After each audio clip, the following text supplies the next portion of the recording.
First contact.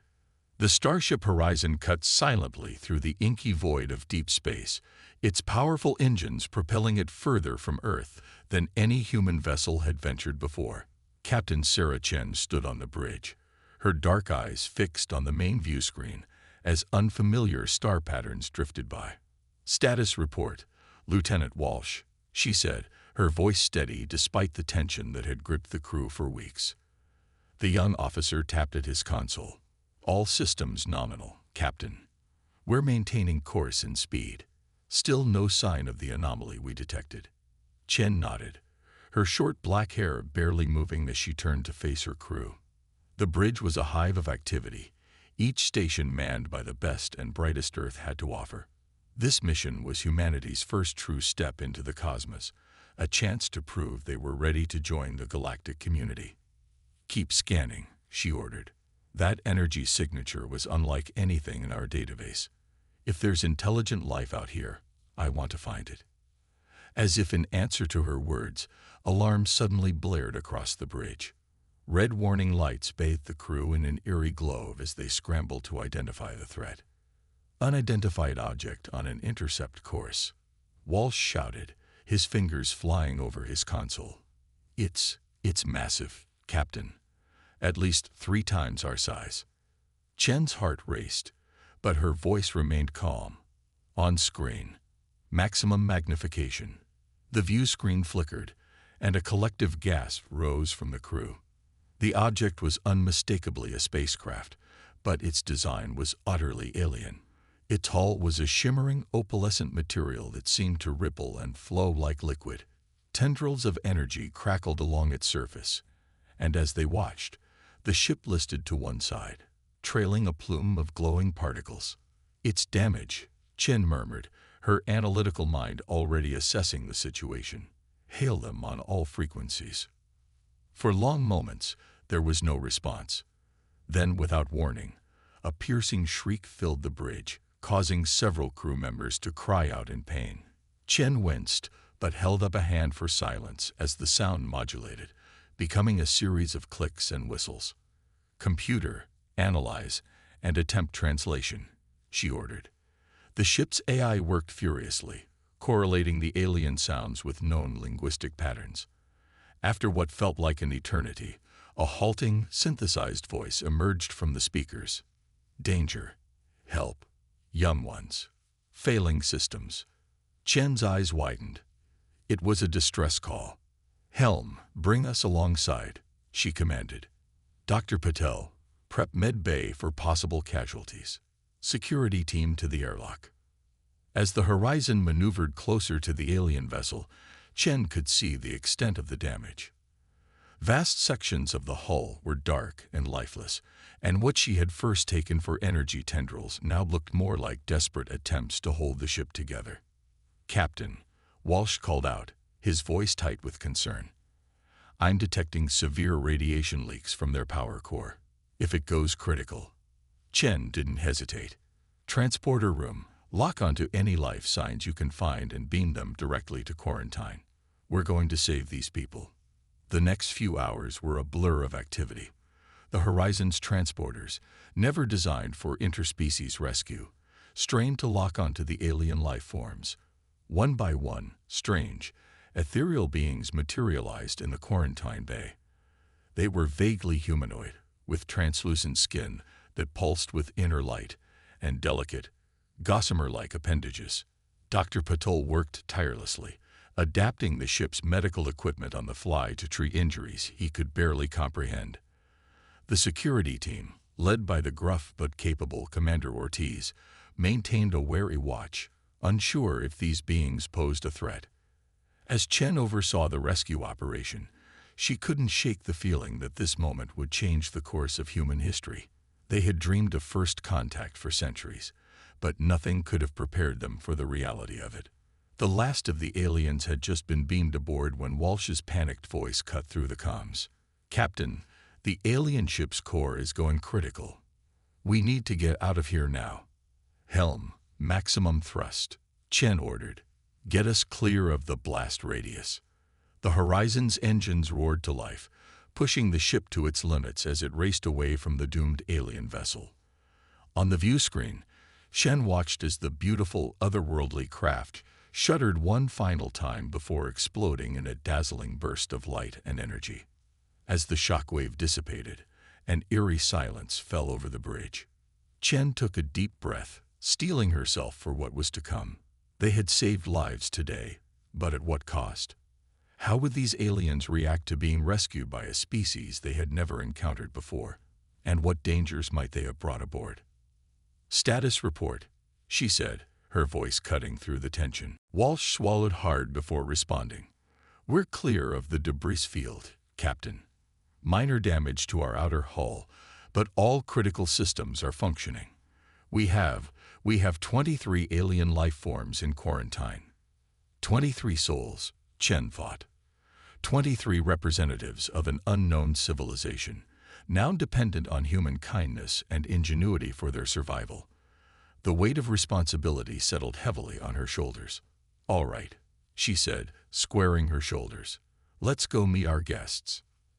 As Chen made her way to the quarantine bay, flanked by Ortiz and Patel, she couldn't help but feel a mix of excitement and trepidation. This was the moment every space explorer dreamed of, but it was also fraught with danger and uncertainty. The doors to quarantine hissed open, revealing a scene unlike anything Chen had ever witnessed. The aliens, now awake and alert, moved about the room with an otherworldly grace. Their bodies seemed to shimmer and shift, adapting to the ship's atmosphere in ways that defied human biology. One of the aliens, slightly larger than the others and emanating a soft blue glow, approached the force field separating them from the humans. It raised a tendril-like appendage, making a series of melodic clicks and whistles. The ship's computer worked to translate.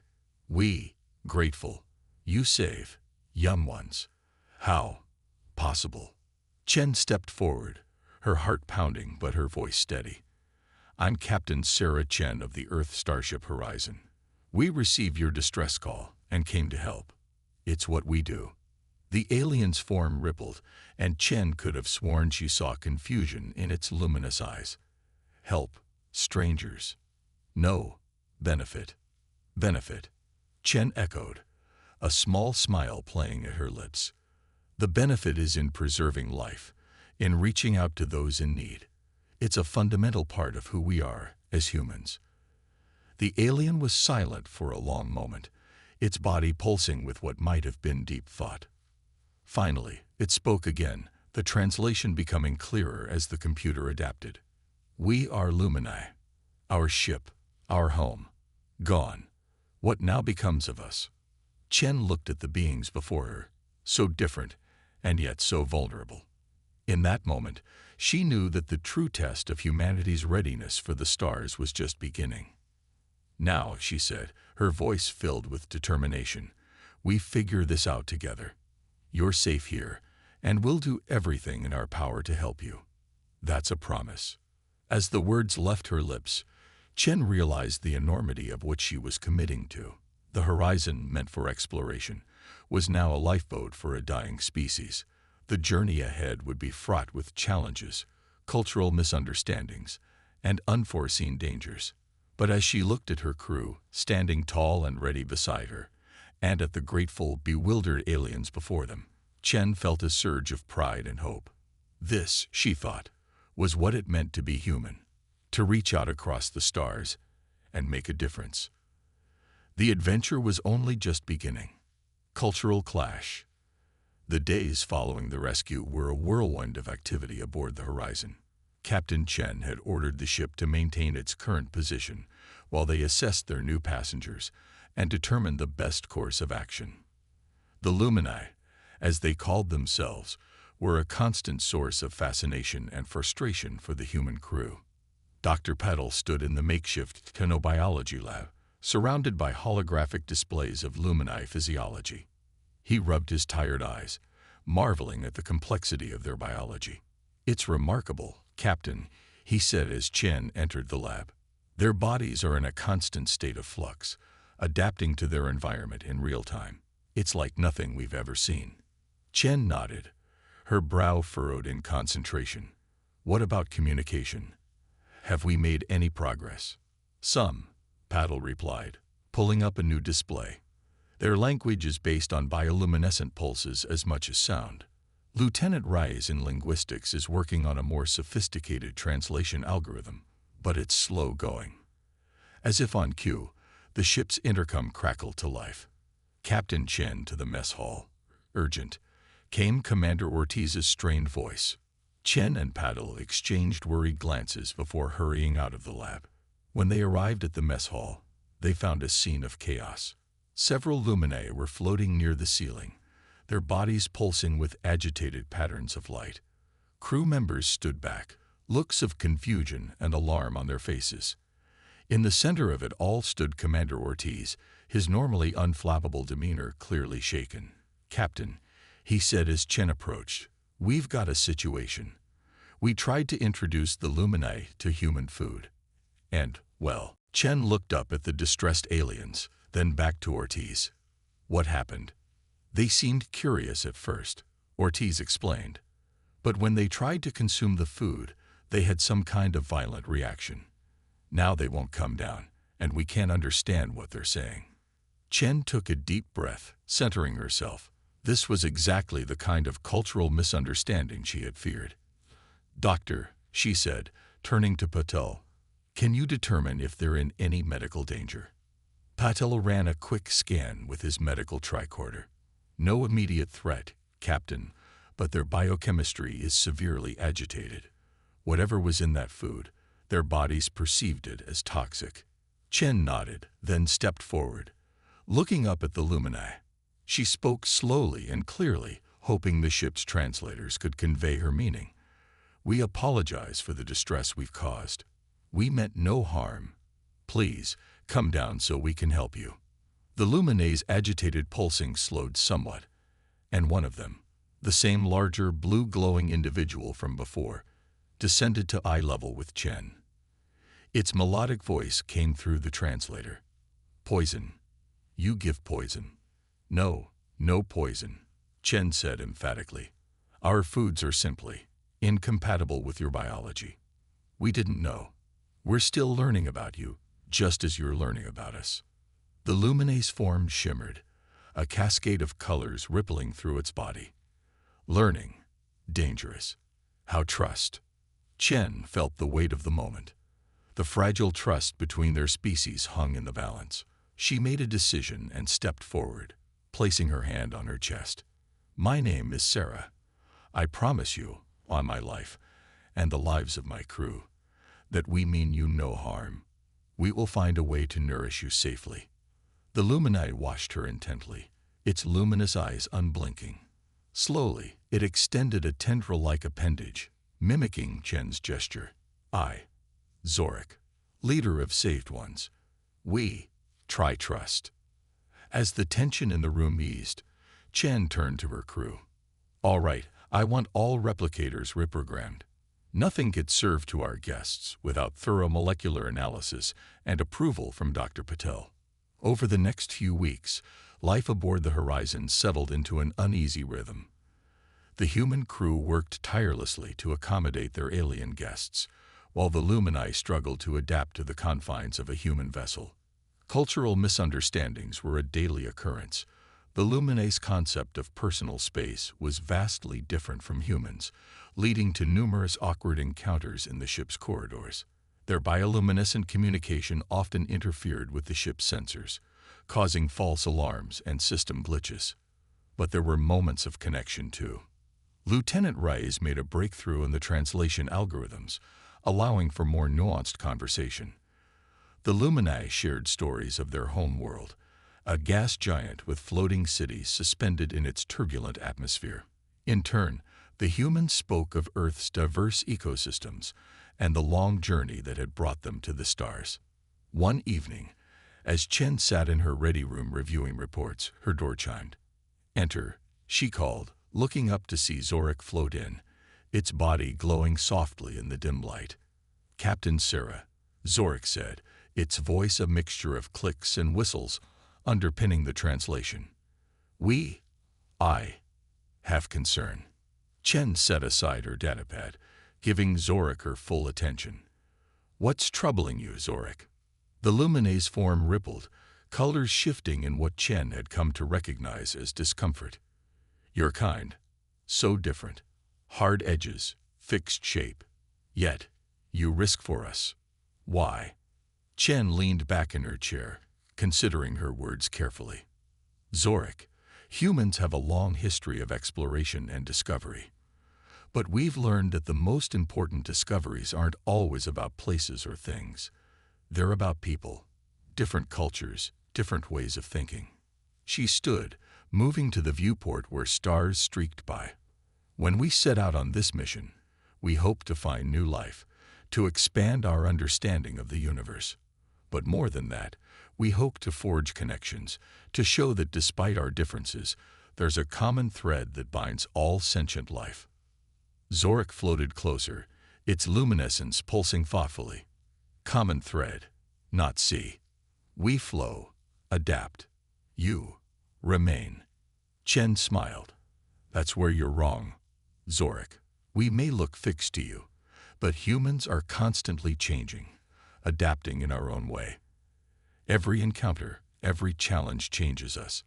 Meeting you and your people, it's already changed us in ways we're only beginning to understand." A wave of invisible energy burst from the horizon, washing over the nearest Vorkath ship. For a moment, nothing seemed to happen. Then, like a row of dominoes, the Vorkath fleet began to falter. Their engines sputtered, weapon systems went dark, and they drifted listlessly in space. A cheer went up from the Horizon's crew, but Chen wasn't celebrating yet. "Status of the Vorkath ships." "Disabled Captain," Walsh reported, a note of awe in his voice. "All systems appear to be offline." Chen nodded, allowing herself a small sigh of relief. "Well done, everyone. Especially you, Zorik. We couldn't have done this without your people." The Luminide leader glowed with pride, its colors shifting to warm, pleased tones. "Together, we strong. Horizon crew, Luminae, good team." As the adrenaline of battle faded, Chen faced a new dilemma. The question now is, what do we do with them? The bridge fell silent as the weight of the decision settled over them. They had won the battle, but the war against misunderstanding and fear was far from over. Zorik floated closer to Chen, its voice somber. "Vorkath, not evil. Desperate. Their world dying, like ours. They seek survival." Chen looked at the disabled ships on the view screen, then back at her diverse crew, humans and Luminae working side by side. In that moment, she realized that this wasn't just a test of their military might, but of their compassion and wisdom. "Open a channel to the Vorkath ships," she said finally. "Let's see if we can turn these hunters into allies." As the communications officer worked to establish contact, Shen couldn't help but feel that this moment might be even more pivotal than their first encounter with the Luminae.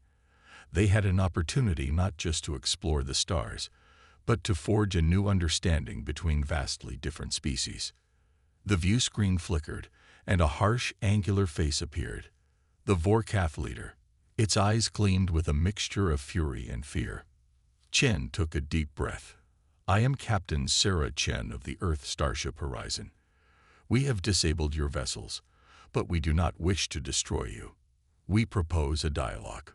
The Vorkath leader snarled, revealing rows of sharp teeth. "Why should we trust you?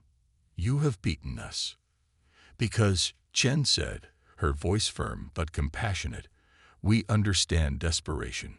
We know what it means to face an uncertain future. But we've learned that there's strength in diversity, in cooperation." She gestured to Zorik and the other Luminae on the bridge. "Look at us. Different species working together, overcoming our fears and misunderstandings. We offer you the same chance." The Vorkath leader's expression flickered with surprise and curiosity. It was clear that this was not the response they had expected from their prey. As they stood on the brink of this new challenge, Shen realized that their true mission was only just beginning. The exploration of space, it seemed, was as much about exploring the depths of their own capacity for understanding and growth. With tensions high and the fate of 3 species hanging in the balance, the real test of humanity's place among the stars was about to unfold. Turning point. The next few hours aboard the Horizon were tense as Captain Chen and her crew worked to establish a dialogue with the Vorkath.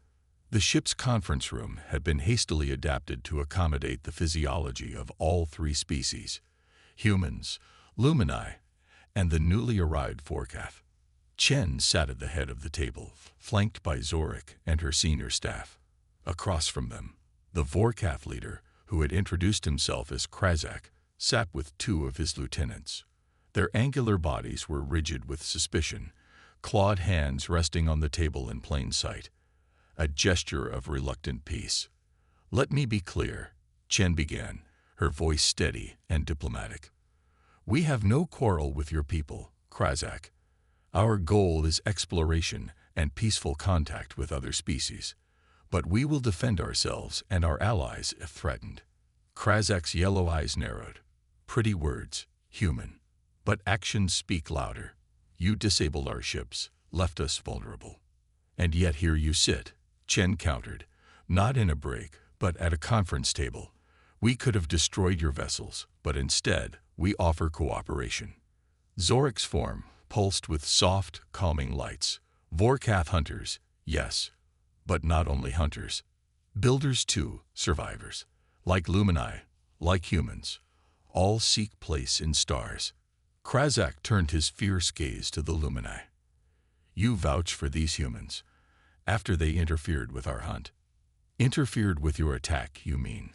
Commander Ortiz interjected, his voice tight with barely contained anger. Chen held up a hand, silencing her security chief.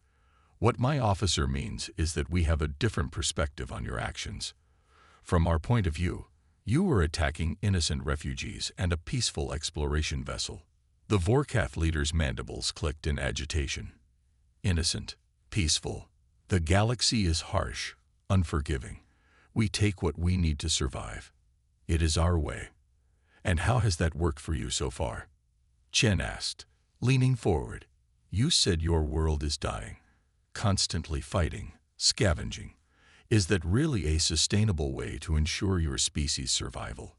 Krazak fell silent, his alien features unreadable to human eyes. But Chen sensed a flicker of uncertainty in his posture. Dr. Patil cleared his throat, drawing everyone's attention. "If I may, Captain, I've been analyzing the biological data we gathered on all 3 of our species. There's something remarkable here." He tapped a control, and a holographic display sprang to life above the table. Complex molecular structures rotated slowly in the air. "Despite our obvious physical differences," Patil explained, his voice filled with scientific excitement, "there are surprising similarities in our base genetic structures. It's as if we all came from a common source, eons ago." The room fell silent as the implications of this revelation sank in. Chen watched as the Vorkath exchanged glances, their aggressive demeanor softening almost imperceptibly. Zorik's body rippled with a cascade of thoughtful colors. Common source, common future, perhaps. Chen seized the moment. "That's exactly what I'm proposing, Krazak. Instead of fighting over dwindling resources, what if we pooled our knowledge, our strengths? The Luminae's adaptability, your Vorkath resilience, humanity's drive to explore and innovate. Together, we could find solutions none of us could achieve alone." Krazak's claws tapped a restless rhythm on the table. "Pretty dreams, Captain. But dreams do not fill empty bellies or heal dying worlds." "No," Chen agreed, "but they give us something to strive for, a reason to push beyond mere survival." She stood, her presence commanding the room. "I propose an alliance. We'll help repair your ships, share our resources, and set a course for a nearby star system our long-range scans show might be habitable." She looked each being in the room in the eye. "Human, Lumini, and Vorkath alike. We'll face whatever we find there together, as equals." The conference room erupted into a cacophony of voices, clicks, and bioluminescent pulses. Arguments broke out, questions were shouted, doubts were raised. But beneath it all, Chen sensed a current of hope, a shared realization that they stood on the brink of something monumental. Hours passed as details were hashed out, compromises were made, and trust was cautiously extended. By the time the meeting adjourned, the first fragile bonds of an interspecies alliance had been forged. As the others filed out, Chen found herself alone with Zorik and Krazak. The Vorkath leader fixed her with an intense stare.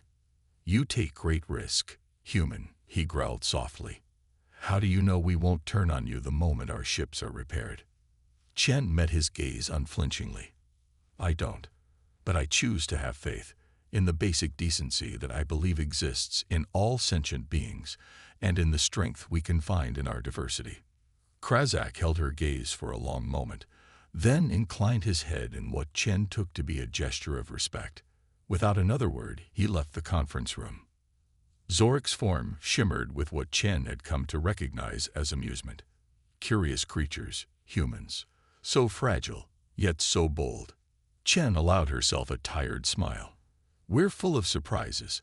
Let's hope they're all good ones from here on out." As she made her way back to the bridge, Chen felt the weight of responsibility settling heavily on her shoulders. She had committed her ship and crew to an unprecedented venture, one that could reshape the future of not just humanity, but 3 distinct species. The real challenge, she knew, was just beginning. They would need to overcome centuries of ingrained behaviors, bridge vast cultural divides, and learn to trust one another in the unforgiving vacuum of space. But as she looked out at the stars streaking by on the viewscreen, Captain Sarah Chen allowed herself to feel a glimmer of hope. They had taken the first step towards a future none of them could have imagined alone. The horizon, true to its name, was leading them all towards a new dawn, triumph and understanding. The weeks that followed the formation of the alliance were fraught with challenges. The horizon, now accompanied by the repaired Vorkath vessels, made its way towards the potentially habitable star system. The journey was a crucible, testing the limits of their newfound cooperation. Cultural clashes were frequent and often intense. The Vorkath's instinct to hoard resources clashed with the Lumini's communal nature, and the humans' attempts at fair distribution. More than once, Captain Chen found herself mediating disputes that threatened to tear their fragile alliance apart. But there were triumphs too. Dr. Patel and his team, working alongside Lumini and Vorkath scientists, made breakthrough after breakthrough. They developed new technologies that combined the strengths of all 3 species: adaptive hull plating inspired by Lumini biology, weapon systems that incorporated Vorkath energy absorption techniques, and life support systems that could accommodate a wider range of atmospheric needs. As they approached the new star system, anticipation built among all 3 crews. Long-range scans had detected a planet that seemed promising, a super-Earth with a thick atmosphere and signs of liquid water. "We're entering the system now, Captain," Lieutenant Walsh reported, his voice tight with excitement. Chen nodded, her eyes fixed on the viewscreen. "Take us in slowly. Coordinate with the Vorkath ships to establish a stable orbit." As they drew closer to the planet, sensors began to paint a clearer picture. The atmosphere was dense but breathable with minimal filtration. Vast oceans covered much of the surface, interspersed with archipelagos of islands, and one large crescent-shaped continent. "Life signs detected," Walsh announced, his console beeping urgently. "Primitive, but definitely there. Plant life, aquatic creatures, and something else. Something big." Chen felt a familiar mix of excitement and apprehension. First contact with a new form of life was always a delicate situation. But now, they faced it not as a single species, but as a diverse alliance. "Assemble an away team," she ordered. "I want representatives from all 3 species. We'll make our first approach together." Hours later, Chen stood on the planet's surface, breathing in air that no human had ever tasted before. Beside her, Zorik's form rippled with excited bioluminescence, while Krazak sniffed the air cautiously, his clawed feet sinking slightly into the soft soil. The sky above them was a deep purple, two of the system's 3 suns setting in a spectacular display of color. In the distance, something large moved through the thick vegetation, a creature unlike anything they had ever seen. "It's beautiful," Chen breathed, her voice filled with awe. Krazak grunted, but there was a note of wonder in his gruff voice. "Rich, untapped, a world ripe for the taking." Chen turned to him, a warning in her eyes, but Zorik spoke first. "No, friend Krazak, not for taking. For sharing. For learning. This world, gift to all." The Vorkath leader was silent for a long moment, his alien features unreadable. Then slowly he nodded. Perhaps you are right, Lumine. Old ways brought us to brink of extinction. New ways might lead to something greater." Chen felt a surge of pride and hope. This moment, she realized, was what humanity had dreamed of for centuries, not just reaching the stars, but forging a new destiny among them.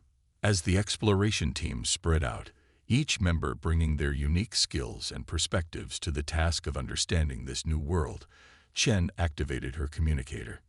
"Chen to Horizon. We've made landfall. The planet is. It's incredible. But more importantly, our alliance is holding.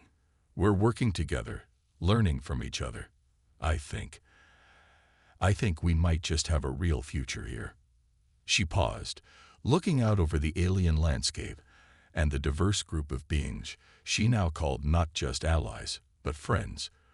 "We're not just exploring a new world, we're building a new way of life. Together." As the sun set on their first day on this new planet, Captain Sarah Chen allowed herself to truly believe that they had found not just a new home, but a new beginning. The journey that had started with a desperate rescue had led them to the threshold of a future brighter than any of them could have imagined alone. Human beings, with all their flaws and strengths, had taken their place among the stars. And in doing so, they had helped forge a bond between species that might just change the course of galactic history. As night fell and unfamiliar stars twinkled overhead, Chen knew that their greatest adventure was just beginning. Whatever challenges lay ahead, they would face them not as separate species, but as a united front, a testament to the power of compassion, curiosity, and cooperation. The horizon had lived up to its name, leading them all to a new dawn, a new frontier. And together, they would explore it, one step at a time.